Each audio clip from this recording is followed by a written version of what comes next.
Police विभागाची भूमिका अत्यंत गांभीर्याने माननीय मुख्यमंत्री महोदयांनी शासनाने घेतलेली आहे. घटनाला लवकरात लवकर आरोपी विरुद्ध चार्जशीट तसेच ट्रायल कंप्लीट करून शिक्षा आणि शिक्षा गंभीर ते गंभीर शिक्षासाठी पोलीस विभाग प्रयत्नशील राहणार आहे आणि त्यामध्ये नक्कीच आम्हाला यश मिळेल. जे काही स्पेशल काउन्सिल्स आहे त्याचे पण त्या नातेवाईकांची चर्चा झाली. ते उद्या परत चर्चा करून कोणाची त्यांची आग्रह आहे ते एकदा परत बघू. त्यांचे आज समाधान झाला होता. त्यांनी मला उद्या परत काही विषय मनात असतील तर ते निरोप देतील मला. मी त्यांचे घरी जाऊन परत चर्चा करणार आहे काही असतील तर. परंतु त्यांचे समाधान झाला होता. त्यांचे समाधान झाल्यानंतर काही लोक हेतू परस्पर त्यांना पण बाहेर पडू देत नव्हते.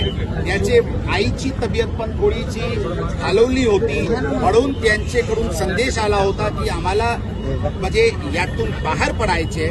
काही लोक जे प्रेमाने निघत नव्हते त्यांना थोडा जबरीने तिथे बाजू करण्यात आलेली आहे. कोणताही विशेष बलवलचे प्रयोग करण्यात आलेले आहे. त्यांचे कलेक्टर साहेबांचे पत्र शासनाची वतीने देण्यात आलेली आहे की यामध्ये स्पेशल इन्व्हेस्टिगेशन टीम जलद गती न्यायालय आणि स्पेशल काउन्सिल्स आणि आरोपीला कडक ते कडक शिक्षा होईल यासाठी पूर्ण शासन आणि प्रशासन पोलीस विभाग यामध्ये प्रयत्नशील राहणार आहे. फोनवरून संपर्क साधत होते. कोण होते?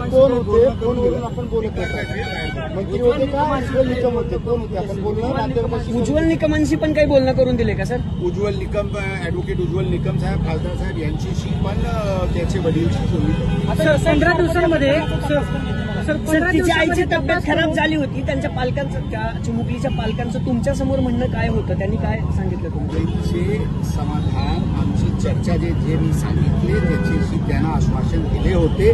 त्याचे समाधान झाली होती आणि त्यांना मी हे पण आश्वासन दिले होते की मनात काही शंका असतील किंवा प्रश्न असतील किंवा काही विषय ज्याचे आपल्याला उत्तर पाहिजे असतील तर आपण मला निरोप द्या.